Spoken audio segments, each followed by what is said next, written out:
انہ من یأتی ربہ مجرما فإن لہ جہنم لا یموت فیہا ولا یحیا. فرمایا کہ بے شک وہ جو قیامت کے دن اپنے رب کے ہاں مجرم بن کے آئے گا، فإن لہ جہنم، وہ جہنمی ہے، عذاب جہنم دیا جائے گا. مالک کیسا عذاب؟ فرمایا لا یموت فیہا ولا یحیا، ایسا عذاب ہوگا نہ موت رہے گی نہ زندگی رہے گی، جو مجرم بن کے آیا اپنے رب کے حضور. اور آگے کیا فرمایا؟ وَمَن يَأْتِهِ مُؤْمِنًا، ہاں جو مومن بن کے آیا، قد عمل الصالحات، اور اپنے آپ کو سوار کے آیا، اپنے اخلاق سوار کے آیا، طرز زندگی بدل کے آیا، مالک اسے کیا دے گا؟ فرمایا فَأُولَئِكَ لَهُمُ الدَّرَجَاتُ الْعُلَىٰ، رب کے ہاں اس کے بڑے بلند درجات ہیں. اور پھر فرمایا جنات عدن تجری من تحتها الانہار خالدین فیہا، فرمایا ہمیشہ ایسے باغات ہیں جس کے نیچے نہریں بہتی ہیں، خالدین فیہا، ہمیشہ اسی میں ہی رہے گا. اور فرمایا مالک یہ کون ہے؟ فرمایا عامل الصالحات، جس نے اپنے آپ کو بدلا ہے، یہ اس کا ہے اجر. اور آگے سنیے اللہ نے کیا فرمایا، ذالک جزاء من تزکا، فرمایا یہ جزا اسے دیں گے جو اپنے آپ کو پاک کر کے آیا، اپنے اخلاق کو پاک کر کے آیا، اپنے باطن کو پاک کر کے آیا، اسے ہم جنات عدن تجری من تحتها الانہار خالدین فیہا اس میں داخل فرمائیں گے. جس نے طرز زندگی بدلا ہے، اخلاق بدلے ہیں. یہ سورۃ طٰہٰ میں بڑا خوبصورت مضمون ہے، اور مومن کا شیوہ حسن اخلاق ہے، مومن کا شیوہ اخلاق حسنہ ہے، مومن کے اطوار اخلاق حسنہ ہے. اور فرمایا اللہ کہتا ہے وَمَن یَأْتِهِ مُؤْمِنًا قَدْ عَمِلَ الصَّالِحَاتِ، جو مومن بن کے آنا چاہتا ہے نا میرے حضور، اپنا طرز زندگی بدل ڈالے، جیسے میں چاہتا ہوں، میرا مصطفیٰ چاہتا ہے، بس ایسا ہو جائے. اور پھر یہ مومن کی سیرت کے ساتھ جوڑا گیا ہے اسے. اور فرمایا وَذَلِكَ جَزَاءُ مَن تَزَكَّىٰ، تزکیہ نفس، تہذیب نفس، جو روزے کا مقصد بھی ہے، من صاف کرنا، اخلاق سنوارنا، تکبر، رعونت، ہر چیز ختم کر دینا، عاجزی لے آنا، یہ ساری چیزیں، چغلی چھوڑ دینا، غیبت چھوڑ دینا، جھوٹ چھوڑ دینا، بات میں نرمی لے آنا، یہ ساری چیزیں اللہ کہتا ہے کر لو تو پھر ایسا ہی تمہارے ساتھ ہوگا. کیا؟ فرمایا وَذَلِكَ جَزَاءُ مَن تَزَكَّىٰ، جو ایسا بن کے آئے گا پھر اس کی جزا ہم ایسے ہی دیا کرتے ہیں. اور یاد رکھے تزکیہ نفس ہے کیا؟ ایک جملے میں، پھر آگے بڑھوں گا میں. تزکیہ نفس ہے کیا؟ خدا کے لیے میرا جملہ نہ ضائع کیجیے گا، بڑی غور سے سننے والی بات ہے یہ. تزکیہ نفس کیا ہے؟ اخلاق کا سنور جانا کیا ہے؟ کہ ہو بندہ فرشی پر طبیعت ہو عرشی، ہو بندہ فرشی طبیعت کیا ہو؟ عرشی ہو جائے تو سمجھ لو صبر گیا. وہ کتنا کرم کرتا ہے اللہ، وہ کتنی مہربانیاں کرتا ہے، یہ بھی کرے، یہ بھی فضل فرمائے، یہ مخلوق کے ساتھ نرم رہے، وہ اس کے ساتھ نرم رہے گا. اور یہ طبیعت کی نرمی کہ بندہ فرشی ہے پر یہ جو طبیعت کی نرمی ہے یہ عرشی ہے، عیب تکے چھپا دے وہ بھی نہیں چھپاتا. تو یہ طبیعت کیا ہے یہاں کا، پر طبیعت کیسی ہے؟ عرشی ہے. یہ معاف کرے کیوں؟ وہ بھی کرتا ہے. تو یہ کیا ہے یہ بندہ فرشی پر طبیعت کیسی ہے؟ یہ ہے تزکیہ نفس، یہ ہے تہذیب نفس. اور اپنا اپنا ایک رنگ ہوتا ہے، اپنا اپنا طرز ہوتا ہے. اور یاد رہے میرے آقا علیہ الصلوۃ والسلام، میں نے خلاصہ تراویح میں بھی آیا مبارکہ پہ گفتگو کی ہے.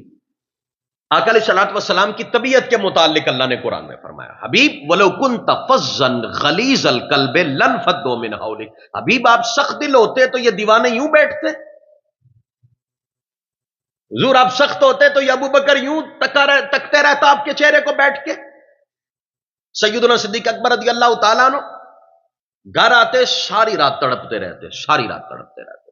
ایک دن بیٹی نے سوال کر لیا ابا جی خیریت تو ہے نا، طبیعت تو ٹھیک ہے، آپ ساری رات تڑپتے رہتے. کہا عشاء پڑھ کے آیا ہوں حضور علیہ الصلوۃ والسلام کی اقتداء میں، ہم نے حضور کا چہرہ دیکھا ہے، حضور کو تک کے آیا ہوں. اب یہ رات اتنی لمبی ہو گئی ہے، کاش یہ رات چھوٹی ہو جائے، اذان فجر ہو پھر دوبارہ چہرہ مصطفیٰ نظر آ جائے، حضور کا چہرہ نظر آ جائے. وہ بلال حبشی خبر پہنچی نا حضور دنیا سے چلے گئے، تو آپ نے چیخ مار کے کہا کاش آج یہ نوبت نہ آتی، میری ماں نے مجھے جنا ہی نہ ہوتا۔ حضور چلے گئے، آقا چلے گئے۔ بولو کنت فظا غلیظ القلب، دل سخت ہوتے تو دیوانے ایسے ہوتے؟ اللہ کہتا ہے آپ سخت ہو جاتے تو پھر یہ ایسے آپ سے محبت کرتے، وفا کرتے۔ اور پھر پتہ ہے حضرت بلال حبشی نے مدینہ ہی چھوڑ دیا، تو سیدنا صدیق اکبر خلیفہ اول آپ نے بلا لیا، آپ نے کہا نہیں جانا۔ رسول اللہ صلی اللہ علیہ وسلم کے زمانے میں اذانیں نہیں پڑھتے تھے، اذانیں پڑھنی آپ نے نہیں جانا۔ تو آپ نے کہا ابو بکر اگر تو خرید کے آزاد کر دیا تھا تو جانے دے، یہ تیرا میرا معاملہ نہیں ہے، اور اگر خرید کے غلامی رکھا ہے تو پھر تیری مانتا ہوں میں۔ فرمایا نہیں، میں نے تو رسول اللہ کی خاطر تمہیں آزاد کیا تھا۔ فرمایا پھر چھوڑ دے، یہ میرا معاملہ ہے اور رسول اللہ کا معاملہ ہے۔ تو چھوڑ دیا، آپ شام میں تشریف لے آئے۔ سیدنا بلال حبشی، بتا رہا ہوں کیسے دیوانے تھے اور کیوں تھے۔ وَلَوْ كُنْتَ فَظًّا غَلِيظَ الْقَلْبِ لَانفَضُّوا مِنْ حَوْلِكَ، حضور کا دل بڑا نرم تھا، حضور علیہ الصلوۃ والسلام کا دل بڑا ہی نرم تھا، تو لوگ کیسے حضور علیہ الصلوۃ والسلام سے وفا اور پیار کر رہے ہیں۔ واپس چلے گئے، 6 ماہ کے بعد حضور خواب میں آئے۔ کوئی دیوانہ تڑپ کے تو دیکھے، کوئی رو کے تو دیکھے۔ رکاوٹیں وہاں نہیں، رکاوٹیں یہاں ہیں، رکاوٹیں وہاں نہیں ہیں۔ اللہ اکبر، اللہ اکبر۔ حضرت بلال حبشی 6 ماہ بعد حضور خواب میں آ کے کہتے بلال جی آقا ہمیں ملنے بھی نہیں آتے، ہمیں ملنے تو آ جایا کرو۔ صبح اٹھے تو یہی تھی کہ حضور نے بلایا ہے مجھے آقا نے بلایا، اب حضور دیدار بھی کروائیں گے۔ اونٹنی پہ بیٹھے، زاروں کی تار آنسو جاری ہیں آنکھوں سے، مدینے کی طرف رخ ہے، اور زاروں کی طار اشعار پڑھ رہے ہیں۔ اور دیوانہ وار جب مدینے میں داخل ہوئے تو جس گلی میں رسول اللہ گزرتے تھے اس گلی میں گئے، آقا کا چہرہ نظر نہیں آ رہا، آ کے روزے پہ گر کے کہتے ہیں یا رسول اللہ، بلاتے بھی ہیں اور پھر دیدار بھی کوئی نہیں کرواتے۔ زاروں کی طار رونے لگے۔ مدینے میں خبر پھیل گئی بلال آیا۔ سب نے کہا بلال آج وہ اذان سنا دے جو رسول اللہ کے دور میں تیری زبان سے سنا کرتے تھے۔ کہا نہیں، تب حضور سامنے ہوتے تھے اور میں پڑھتا تھا۔ حقیقت میں پتہ نہیں وہ اذان اسی لیے ہی تو پڑھتے تھے کہ حضور سامنے ہے، تاجدار کائنات آقا سامنے ہے۔ وَلَوْ كُنْتَ فَظًّا غَلِيظَ الْقَلْبِ لَانفَضُّوا مِنْ حَوْلِكَ، کیسی وفا ہے۔ سیدنا بلال حبشی رضی اللہ تعالیٰ کے پاس حسنین کریمین رضی اللہ تعالیٰ عنہما آ گئے اور آ کے کہا بلال نانے کی اذان سنا۔ اب انکار ہو سکتا تھا، اب انکار نہیں۔ اب جب کہا نا اللہ اکبر اللہ اکبر، مدینے میں صدائے بلال اٹھی۔ روایت میں آتا ہے کہ لوگ گھروں سے نکل آئے، انہوں نے کہا لگتا ہے زمانہ مصطفیٰ میں حضور واپس آ گئے، تاجدار کائنات واپس آئے۔ عاشقوں کی بات ہے، محبین کی بات ہے، وفا کرنے والوں کی بات ہے۔ کہتے سارے نکل آئے، اور جب کہا نا اشہد اللہ الہ الا اللہ، تو لفظ آتے ہیں با پردہ خواتین پردے میں گھروں سے باہر نکل آئیں، لگتا ہے رسول اللہ آ گئے، لگتا ہے تاجدار کائنات آقا آ گئے۔ پھر جب کہا نا اشہد ان محمد رسول اللہ، آنکھ کھولی، سامنے حضور کا چہرہ نہیں تھا، تڑپ کے زمین پہ گر گئے، اور دوبارہ اذان نہیں کہی، دوبارہ شام کی طرف آ گئے۔ یا عاشق وَلَوْ كُنْتَ فَظًّا غَلِيظَ الْقَلْبِ لَانفَضُّوا مِنْ حَوْلِكَ، دل نرم تھا میرے آقا کا۔ تو یہ وفائیں اللہ کہتا ہے، اس لیے تو یہیں بیٹھے رہتے ہیں، گھر کی بھی خبر کوئی نہیں، بس کیا کر۔ سیدنا صدیق اکبر نے کہا نا آقا جی میری ایک خواہش ہے۔ کہا کیا؟ کہا میری آنکھیں ہوں اور آپ کا چہرہ ہو، بس اور خواہش ہی کوئی نہیں، ایک ہی خواہش۔ اور جب حضور دنیا سے تشریف لے گئے نا، حضرت زید آپ کھیتوں میں کام کر رہے تھے، تو کسی نے آ کے کہا زید پتہ ہے رسول اللہ دنیا سے چلے گئے؟ یہ روایت ہے۔ اپنے دونوں ہاتھ اٹھائے اور اٹھا کے کہا مولا اللہم اذہب بصری، میری آنکھیں لے لے، اب میں نے کیا کرنی، میری آنکھیں لے لے، بینائی لے لے۔ جب رسول اللہ چلے گئے، پردہ فرما گئے، تو میں نے اب کس کو تکنا ہے ان آنکھوں سے، کس کو دیکھوں گا میں؟ یہ اتنی وفا۔ وَلَوْ كُنْتَ فَظًّا غَلِيظَ الْقَلْبِ لَانفَضُّوا مِنْ حَوْلِكَ، دل نرم ہے میرے آقا کا، تاجدار کائنات کا۔ اور روایت میں آتا ہے اللہ نے اسی وقت آپ کی دعا قبول فرما لی، اسی وقت آپ کی آنکھوں کی بینائی دے، وہ تڑپ اتنی تھی۔ اور آقا علیہ الصلوۃ والسلام جس سواری پہ سواری کرتے تھے، فرمایا جب سے حضور دنیا سے گئے اس کی آنکھوں سے آنسو ہی نہیں بند ہوئے، حتیٰ کہ اسی غم سے دنیا سے چلی گئی۔ ارے جانور بھی حضور سے وفا کرتے ہیں اور پیار کرتے ہیں. بلو کنت فظا غلیظ القلب لانفضوا من حولک. اللہ کہتا ہے یہ جو عاشقوں کا جھرمٹ ہے، یہ آپ کے گرد جو اٹھتے نہیں ہیں، اس کی وجہ کیا ہے؟ آپ سخت دل نہیں ہیں، بڑے نرم دل ہیں. میں نے تو 2-3 واقعات سنا دیے، ورنہ اس پہ گفتگو کی جائے تو یقین کیجئے گا کئی جمعے تھوڑے ہیں حضور کے عشق مصطفیٰ کریم پہ اگر بولا جائے. حضور سے وفا، اللہ اکبر، کائنات میں تو سمجھتا ہوں سب سے بڑی شے ہی حضور سے وفا ہے، آقا سے وفا ہے. اور میں پھر عرض کروں گا نوجوانوں، فتنوں کا دور ہے، فتنوں کا دور ہے. میں انشاءاللہ پوری ایک لسٹ تیار کر رہا ہوں سوشل میڈیا کے حوالے سے. رمضان المبارک کے بعد ایک سیریز شروع ہو جائے گی اور یہ سوشل میڈیا پہ ہوگی، جمعۃ المبارک میں نہیں ہوگی. پورا ہر بات کا جواب توفیق خداوندی سے ہم قرآن و حدیث سے دیں گے تاکہ نوجوانوں کے ایمان بچ جائیں. اس پہ انشاءاللہ بس آپ دعا کریں اللہ مجھے توفیق عطا فرمائے. اب ذرا غور سے سنیے گا نوجوانوں، خاص طور پہ آپ کچھ بھی ہو جائے نا، بس ایک جملہ کیا کہ آگے بڑھوں گا، کچھ بھی ہو جائے نا، حضور کی ذات پہ بحث نہیں کرنی.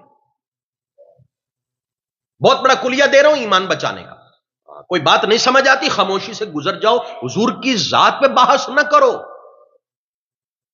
آج نوجوان دین سے کیوں دور ہے؟ حضور کی ذات پہ میں اور آپ بحث کریں. 10 سال عالم پڑھ کے حضور کے علم پہ بات کرے، حضور کی آیات پہ بات کرے جسے اپنے اگلے سانس کا نہیں پتا ہے. یہ رہ گیا ہمارے پاس. نوجوانوں یہ کیا ہے؟ یہ اغیار کی سازشیں ہیں. اور یہ کہا گیا ہے، اقبال نے بھی کہا تھا نا کہ یہ فاقہ کش جو موت سے ڈرتا نہیں، ذرا روح محمد اس کے بدن سے نکالو. وہ کہتے روح محمد ہی نکالو، عشق مصطفیٰ نکالو، پڑھے نمازیں، مردہ نمازیں ہیں، پڑھے رکھے روزے، کوئی مسئلہ نہیں. اور وائے ناکامی متائے کارواں جاتا رہا اور کارواں کے دل سے احساس زیاں جاتا رہا. آج نوجوان لٹ رہا ہے اور ہمیں لٹنے کا احساس بھی کوئی نہیں. نوجوان کا ایمان لٹ رہا ہے اور ہمیں لٹنے کا کوئی احساس نہیں. بیٹے کی غربت کا اگر احساس ہے تو ایمان کی فکر کیوں نہیں ہے اس بندے کو؟ بیٹے کی تعلیم اگر پوری نہیں ہے تو اس کی فکر ہے کہیں جاہل رہ جائے گا، تو ایمان کی فکر بھائی کس نے کرنی ہے؟ وہ کوئی فکر نہیں ہے ہمیں. یہی تو وجہ ہے. اب سنیے گا، زبان کی نرمی، دل کی نرمی، یہ حضور علیہ الصلوۃ والسلام کی نرمی کی وجہ سے لوگ حضور کے گرد بیٹھے رہتے، اٹھتے ہی نہ. اب سنیے گا سورہ رحمان، اللہ فرماتا ہے الرحمن علم القرآن خلق الانسان علمہ البیان. اللہ رب العزت فرماتا ہے رحمان جس نے قرآن سکھایا، اور فرمایا اس نے اسی انسان کو بیان، کلام، گفتگو سکھائی. اور آپ کو پتا ہے کائنات میں کسی مخلوق کو نطق نہیں دیا گیا، انسان کو دیا گیا، بیان انسان کو دیا گیا. اچھا یہ بیان اللہ نے کہا نا میں نے اسے بیان سکھایا ہے، کلام سکھایا ہے، گفتگو سکھائی ہے. اس سے پہلے اللہ نے کیا کہا ہے ذرا غور کرو، الرحمن. اس صفت کا اللہ نے کیوں ذکر کیا ہے؟ 99 صفات جو ہمیں پتا ہے، ورنہ صرف یہی نہیں ہے جو ہمیں پتا ہے وہ کتنی ہے؟ 99 صفات ہے نا، ان میں سے صرف رحمان کا بیان کے ساتھ کیوں ذکر کیا ہے؟ کبھی غور کیا؟ کیوں؟ اللہ نے فرمایا میں الرحمن لفظ کا اس لیے ذکر کر رہا ہوں کہ تیرے بیان سے بھی، تیری گفتگو سے بھی نرمی اور رحمت والا معاملہ ہو، سختی والا نہ ہو. میں اس لیے الرحمن کا ذکر بیان سے پہلے کر رہا ہوں، ورنہ اور صفات کا بھی تو ذکر کر سکتا تھا. دل کی نرمی، زبان کی نرمی، یہ وہ اللہ رب العزت کی طرف سے کرم ہے کہ آپ سوچ نہیں سکتے. مخلوق آپ سے اتنی محبت کرے گی آپ سوچ نہیں سکتے، اور مخلوق اسی سے محبت کرتی ہے جس سے اللہ محبت کرتا ہے. حدیث مبارکہ ہے جب اللہ کسی سے پیار کرتا ہے تو اللہ پتہ کیا کہتا ہے؟ جبریل جا لوگوں کے دلوں میں بھی محبت رکھ دے، میں نے اسے محبوب بنایا ہے، یہ لوگوں کا محبوب بھی بن جائے. تو اگر لوگ ہم سے دور ہیں، بھاگتے ہیں صرف اس وجہ سے کہ یہ بات کریں گے تو گالی دے گا، سختی کرے گا، تو پھر فکر کیجئے گا پھر ہم وہ جو عبادات کر رہے ہیں اس پہ بھی سوالیہ نشان ہے. باقی قبول کرنے والی ذات کس کی ہے؟ ہاں جنت تک تو لے جائیں گی عبادتیں جس مشقت سے ہم کرتے ہیں، لیکن ہم نے جنت تک نہیں جانا، ہم نے قرب الہی میں جانا، اللہ کے قرب میں جانا. اب قرآن مجید کی ایک اور آیہ مبارکہ اللہ رب العزت فرماتا ہے ان ابراہیم لحلیم اوّاہ منیب. فرمایا بے شک جو ابراہیم ہے نا، لحلیم بڑے ہی بردبار، نرم مزاج، نرم گفتگو والے ہیں ابراہیم علیہ السلام۔ اواہم منیب، اور فرمایا آہو زاری کرنے والے ہیں، رب کی طرف رجوع کرنے والے ہیں۔ تین صفات سیدنا ابراہیم علیہ السلام کی سایہ مبارکہ میں ذکر ہوئی۔ پہلی کون سی ہے؟ زبان کی نرمی، بردباری۔ دوسرا اللہ کے حضور رونے والے، اور تیسری اللہ کی طرف کیا کرنے والے؟ رجوع کرنے والے۔ اچھا غور کیجئے گا ان تین صفات کے اندر سیدنا ابراہیم علیہ السلام کی جو قرآن میں ذکر ہے، پہلی صفت زبان کی نرمی، بردباری، صبر، اس کا مخلوق سے تعلق ہے یا اللہ سے تعلق ہے؟ دسو نا جی، مخلوق سے تعلق ہے۔ اچھا اگلی دو کا کس کے ساتھ تعلق ہے؟ اللہ کے حضور رونے والے، اللہ کی طرف رجوع کرنے والے۔ ان دونوں کا ذکر اللہ کے ساتھ، اس کا تعلق اللہ کے ساتھ۔ زبان کی نرمی، طبیعت کی نرمی، بردباری، صبر، اس کا تعلق مخلوق کے ساتھ ہے۔ اللہ نے اسے پہلے ذکر کیا، ان دونوں کا بعد میں ذکر کیا۔ یہ ترتیب الہی ہے۔ کیوں؟ اللہ رب العزت بتانا یہ چاہتا ہے یہ ہوگا تو یہ دو قبول ہیں، یہ نہیں ہے تو یہ دونوں میں قبول ہی نہیں کرتا۔ تمہارا رونا پھر میرے حضور رائے گا، میری طرف رجوع تمہارا کیسے ہوگا کہ تم میری مخلوق کے ساتھ ہی نرم نہیں ہو؟ الخلق عیال اللہ، مخلوق کس کا کنبہ ہے؟ اللہ کا۔ کنبے کے ساتھ حالات صحیح نہ ہوں تو کنبے کے سربراہ کے ساتھ کیسے صحیح ہوں گے؟ الخلق عیال اللہ، ان ابراہیم لحلیم اواہ منیب۔ اللہ کہتا ہے اواہ منیب، یہ دو میری ذات کے ساتھ ان کا تعلق ہے، یہ تب قبول ہے جب مخلوق کے ساتھ تم نرم مزاج ہو، بردبار ہو، صابر ہو۔ اور سنیے گا، جب سیدنا ابراہیم علیہ السلام نے 90 سال کی عمر میں اللہ کے حضور دعا کی نا مالک بیٹا دے دے، تو اللہ رب العزت نے کیا کہا؟ یہ رات ہی ہماری منزل بھی گزری ہے، فرمایا فبشرناہ بغلام حلیم، ہم نے ابراہیم کو ایک ایسے لڑکے کی بشارت دی جو بڑا ہی نرم طبیعت کا۔ اسے پتہ یہ چلتا ہے یہ نرم طبیعت ہونا بہت بڑی صالحیت ہے، صابر ہونا، بردبار ہونا، تحمل مزاج ہونا، یہ بہت بڑی صالحیت ہے نیک ہونا۔ کہ اللہ ذکر کر رہا ہے کہ ہم نے یہ نہیں کہا ہم نے ایسا بیٹا عطا فرمایا جو بڑی نمازیں پڑھنے والا ہوگا، نماز کی فضیلت اپنی جگہ پہ، بڑا روزے رکھنے والا ہوگا، روزے کی فضیلت اپنی جگہ پہ، لیکن اللہ کے ہاں صالحیت کیا ہے؟ فرمایا بغلام حلیم، ہم ایسا لڑکا دے رہے ہیں تمہیں، اس کی بشارت دے رہے ہیں جس کی طبیعت میں بڑی نرمی ہو۔ اور آپ کو پتا ہے ہر شے کی خوبصورتی نرمی میں ہے۔ اگر نرمی ختم ہو جائے نا کسی شے میں، سختی آ جائے تو اس کی تاثیر ہی ختم ہو جاتی ہے۔ وہ سورہ طٰہٰ میں اللہ نے کیا کہا؟ موسیٰ اپنے بھائی کو لے کے فرعون کی طرف جا۔ فرعون کون ہے؟ کس کا دعویٰ کر رہا ہے؟ خدا ہونے کا، اللہ ہونے کا۔ فَقُولَا لَهُ قَوْلًا لَّيِّنًا لَّعَلَّهُ يَتَذَكَّرُ أَوْ يَخْشَىٰ، موسیٰ جا فرعون کی طرف، مالک بات کیسے کرنی ہے؟ کہا اس سے بھی بات نرمی سے کرنی ہے، سختی سے نہیں کرنی۔ وہ سامنے فرعون ہوئے، اندے نال نرمی دا حکم ہے، تو پھر میرے اور آپ کے حوال کیا؟ فَقُولَا لَهُ قَوْلًا، کیوں کہا موسیٰ یہ نہ ہو کہ تو سخت بولے تو کلام کی تاثیر ہی ختم ہو جائے، تو جو میسج دینا چاہتا ہے وہ اس کی طرف توجہ ہی نہ دے، تیری سختی تکتا رہ جائے۔ جانا فرعون کی طرف ہے، بات نرمی سے کرنی۔ فَقُولَا لَهُ قَوْلًا لَّعَلَّهُ يَتَذَكَّرُ أَوْ يَخْشَىٰ۔ اور سنیے میرا آقا علیہ الصلوۃ والسلام نے فرمایا، حضرت ابو شریح روایت کرتے ہیں، حضور صلی اللہ علیہ وسلم سے سوال کیا گیا، یا رسول اللہ، ایک بندہ آیا، اس نے کہا آقا جی مجھے کوئی ایک چیز بتائیں، ذرا غور سے آخر تک ہر بندہ سنے، غور سے سنے۔ ایک صحابی آئے، یا رسول اللہ صلی اللہ علیہ وسلم کوئی ایک بات ایسی بتائیں کہ وہ ایک ہی کروں نا تو مجھ پہ جنت واجب ہو جائے، میں جنتی ہو جاؤں، حضور ایک بات بتائیں۔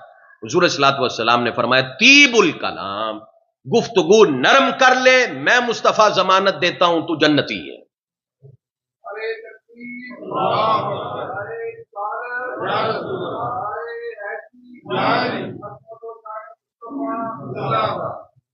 اب ذرا غور سے اس حدیث مبارکہ کو ذرا دیکھیے گا، جنت چاہیے، اللہ کی رضا چاہیے یا انا چاہیے؟ بولیے نا جی۔ ہاں کام اوکھا ہے، کیونکہ یہ سبجیکٹ بڑے مشکل ہیں، اپلائی کریں تو بہت مشکل ہے۔ ایک عرصے کی عادات کو چھوڑنا، میں اپنی ذات پہ اپلائی کروں تو ہو سکتا ہے کتنے اور سال لگ جائیں، اور میں ایک چیز حضور دسنی ہے، میں جنتی ہو جاؤں۔ حضور نے یہ نہیں کہا اٹھا کر تہجد کے وقت اس کی فضیلت اپنی جگہ پہ، یہ نہیں کہا کہ پابندی ہے صلات کرنی ہے اس کی فضیلت اپنی جگہ پہ۔ حضور نے فرمایا زبان میٹھی کر لے جنتی ہو جائے گا، زبان کی سختی چھوڑ دے جنتی ہو جائے گا۔ اچھا زبان کی سختی جاتی گئی نا، سمجھ لو ساری سختیاں ہی جاتی رہیں گی، ساری سختیاں ہی مزاج کی جاتی رہیں گی۔ حضرت جابر بن عبداللہ انصاری روایت کرتے ہیں، حضور صلی اللہ علیہ وسلم نے فرمایا الحج المبرور لیس لہ الجزاء الا الجنہ۔ حضور نے فرمایا جس کا حج مقبول ہوتا ہے نا اس کی جزا جنت ہے، وہ جنتی ہے۔ جس کا حج کیا ہے؟ مقبول ہے۔ ایک صحابی اٹھے، یا رسول اللہ صلی اللہ علیہ وسلم کوئی شے تو ایسی ہوگی نا جو حج کو مقبول بنا دیتی ہے، جس کی وجہ سے اللہ حج قبول فرما لیتا ہے۔ فرمایا طیب الکلام، آقا نے فرمایا زبان کی نرمی یہ تمہارے حج کو مقبول بنا دیتی ہے۔ کڈا بڑا عمل ہے، مال بھی جاتا ہے بندے کا اس کے اندر، اور بدن کی قوت بھی لگتی ہے حج کے اندر۔ بدنی اور مالی عبادتیں جہاں پہ جمع ہوتی ہیں وہ حج ہے۔ اس حج کی قبولیت کس پہ ہے؟ زبان کی نرمی۔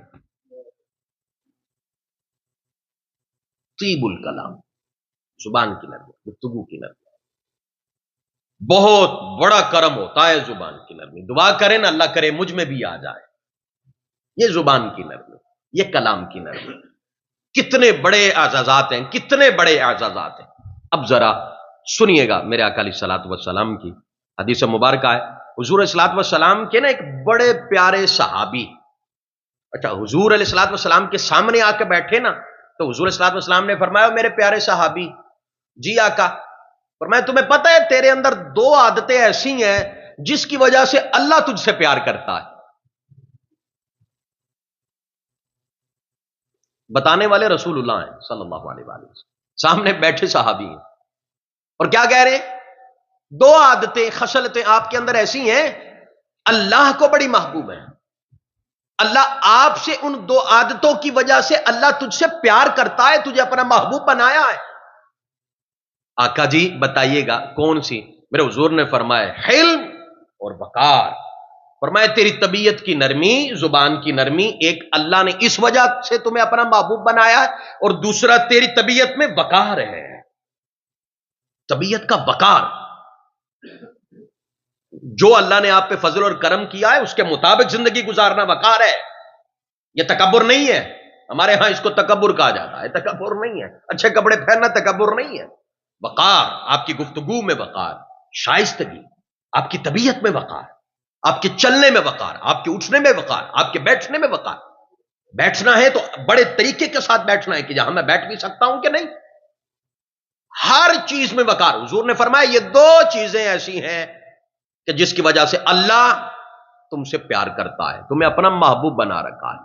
اور اسی طرح سیدنا فاروق اعظم رضی اللہ تعالی عنہ، آپ نے فرمایا لوگو علم حاصل کرنے سے پہلے حلم حاصل کرو، نرمی یہ طبیعتوں میں لاؤ علم سے پہلے۔ یہ نہ ہو کہ تم عالم بن جاؤ اور طبیعتوں میں نرمی کوئی نہ ہو، کوئی آپ سے سوال پوچھ لے اور آپ ڈنڈا لے کے پیچھے لگ جائیں تو ہوندا کون ہے میرے کو پوچھنا لا، نہیں، طبیعت کی نرمی۔ فرمایا علم سے پہلے طبیعت کی نرمی ہے۔ حضور علیہ الصلوۃ والسلام کی بیشتر احادیث مبارکہ، وہ روایت میں نے آپ کو شاید ربیع الاول میں سنائی تھی نا کہ ایک بندہ ہے اور وہ یہودیوں کا عالم تھا، یہودیوں کا عالم، اس نے حضور علیہ الصلوۃ والسلام کی اپنی کتاب کے اندر ساری صفات پڑھ لی، پڑھ کے نا اب آ گیا مدینے، حضور کو زمانے آزماتے ہیں حضور کو۔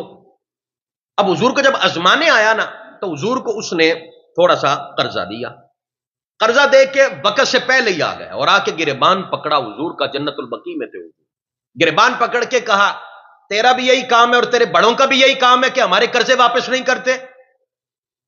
لفظ بولے سیدنا فاروق اعظم رضی اللہ تعالیٰ عنہ، جلالی طبیعت، تلوار نکال لی، حضور حکم ہو تو میں اس کی گردن تن سے جدا نہ کر دوں، اسے خبر نہیں ہے کس بارگاہ میں کھڑا ہے؟ میرے آقا علیہ الصلوۃ والسلام نے پتہ کیا کہا؟ عمر عجیب بات ہے، تم مجھے یہ کہنے کی بجائے کہ اس کا قرض دے تم اس کے پیچھے تلوار لے کے لگ گئے ہو. تم اسے ڈانٹ رہے ہو بلکہ مجھے کہو کہ اس کا قرض دو. تمہیں مجھے کہنا چاہیے. اللہ قربان جائیں حضور علیہ الصلوۃ والسلام کی سیرت. مجھے کیا ہے اور تو اس کے پیچھے پڑ گیا. اب آپ نے کہا جا اس کا قرضہ ادا کر. قرضہ ادا کر تو راستے میں اس نے کہا تو مجھے جانتا ہے عمر میں کون ہوں؟ کہا نہیں مجھے نہیں پتا.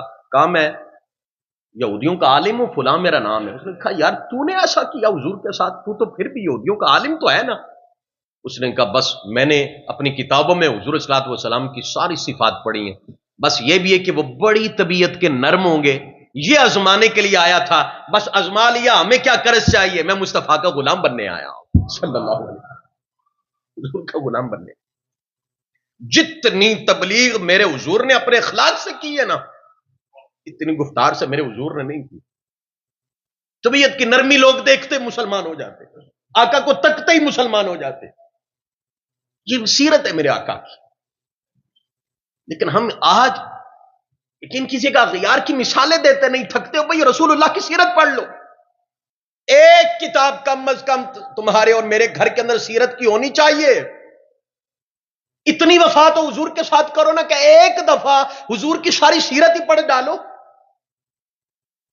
اول تاخر ایک دفعہ پڑھ ڈالو. یاد رہنا نہ رہنا ایک الگ بات ہے, کم از کم ایک دفعہ تو جس نبی کا کلمہ پڑھا ہے اس کی سیرت تو دیکھ لو. اور جہاں سوشل میڈیا میں جاہلوں کو سنتے ہیں وہاں رسول اللہ کی سیرت پڑھنے کے لیے ٹائم نہیں. گمراہ نہیں ہوں گے تو کدھر جائیں گے؟ کورے ہم کورے, ہمارے ایمان کورے رہ گئے, کورے. اغیار کی چھاپ لگ رہی ہے ہمارے ایمانوں پہ, ہمارے جوانوں کے ایمانوں پہ. کس کے گھر میں, ہاں جن کی ہے اللہ ماشاءاللہ, کن کے گھروں میں لائبریریاں ہیں جہاں پہ رسول اللہ صلی اللہ علیہ وسلم کے فرامین سجے ہوئے ہو. کیوں؟ مولوی دا کام ہے, کیونکہ مولوی تقریر کرنی ہے. اور بھائی قرآن مولوی کے لیے نہیں آیا, حدیث مولوی کے لیے نہیں ہے. یہ غلط سبق پڑھایا کسی نے. مولانا صاحب کا تو کام صرف یہ ہے تبلیغ کرنا ہے, ورنہ مولوی بھی قرآن کا پابند ہے, حدیث کا پابند ہے. ہر مسلمان قرآن و حدیث کا پابند ہے. ہم تو کہتے ہیں نہیں ہے کتابیں تو مولوی کا کام ہے, قرآن سارا پڑھنا مولوی کا کام ہے. بھئی قرآن کا موضوع مولوی ہے کہ انسان ہے؟ احادیث مصطفیٰ کریم صرف اس لیے تھی کہ بس اس کو شیخ الحدیث کہا جائے, محدث کہا جائے, بس اس لیے پڑھنی چاہیے؟ نہیں. سیرت صرف مولانا حضرات کے لیے پڑھ کے بس 2-4 واقعات سنا دے. جمعے میں کتنا خطاب ہو سکتا ہے, کتنا ہو سکتا ہے؟ حقیقت کیا ہے؟ ہمارے گھروں میں اتنی چھوٹی سی لائبریری تو ضرور ہو نا جہاں پہ دنیا کے علم کی بے شمار کتابیں ہیں, وہاں رسول اللہ کی سیرت کی نہ ہو تو سوالیہ نشان ہے ہماری زندگیوں اور ایمانوں پہ. میں کوئی فتویٰ نہیں لگا رہا, میں ترغیب دے رہا ہوں. اور میں نہیں پڑھ سکتا, اگر مجھے اوپر سے دیکھ کے پڑھنا نہیں آتا تو اس نیت کے ساتھ ہی کتابیں رکھ لو, میری نسل میں ہی کوئی پڑھنے کے قابل ہو جائے, میری نسلوں میں ہی کوئی آ جائے. میرا آقا علیہ الصلوۃ والسلام کے متعلق امام حسین علیہ السلام نے, آپ نے سیدنا علی المرتضیٰ کرم اللہ تعالی وجہہ الکریم آپ سے پوچھا, وعلیہ السلام آپ سے پوچھا کہ یہ تو بتائیے گا کہ حضور کے اخلاق کیسے تھے, آقا کے اخلاق کیسے تھے. حضور مولا کائنات حضرت علی مرتضیٰ کرم اللہ تعالی وجہہ الکریم علیہ السلام آپ فرماتے ہیں بیٹا حسین, حضور صلی اللہ علیہ وسلم کا مزاج بڑا ہی نرم تھا, گفتگو انتہائی خوبصورت فرماتے. اگلی بات فرمایا کبھی بھی گفتگو میں کسی کی بے عزتی نہیں کی, زندگی بھر حضور نے کسی کی بے عزتی نہیں کی. اور فرمایا جس کو عزت دینی چاہیے حضور نے اسے عزت دی ہے, جس کی عزت بنتی تھی حضور نے اس کو عزت دی ہے. اور فرمایا آقا علیہ الصلوۃ والسلام نے مخالفتیں بھی برداشت فرمائی, حضور نے مخالفتیں بھی برداشت فرمائی. امام الانبیاء کے غلاموں, اب میں یہیں پہ اپنی بات کو ختم کرتا ہوں اور اس موضوع کو بھی ختم کرتا ہوں. انشاءاللہ اگلا جمعۃ المبارک محبت الہی پہ گفتگو کریں گے. تو یہ غور طلب بات ہے کہ ایک ایک دو چیزیں لے لیں بدلنے کے لیے. اب پریکٹیکلی ہم ذرا بڑھتے ہیں آگے, گفتگو ہو گئی عملی طور پہ. اب تہیہ کر کے اٹھیں کہ آج میں نے اور آپ نے یہ تہیہ کرنا ہے کہ ہم نے آج سے کوشش کر دینی ہے 100% سے شروع کرنی ہے کہ اس میں چند پرسنٹ نرمی آ گئی ایک دن، اگلے دن اور کوشش کرو، اگلے دن اور کوشش کرو. یہ ہم ڈائری بنا لیں، لکھ لیں، رات کو محاسبہ کریں طبیعت میں کتنی نرمی تھی، آج گفتگو میں کتنی نرمی ہے. پھر وہی بات جس میں اختتام کیا کرتا ہوں، اللہ کہتا ہے چل کے آ، میں دوڑ کے آتا ہوں. آپ ایک دفعہ چلیں تو صحیح، پھر اس کا کرم کیسے دوڑ کے آئے گا. رب تعالی رمضان المبارک کی برکات ہمیں عطا فرمائے. وما علینا الا البلاغ المبین.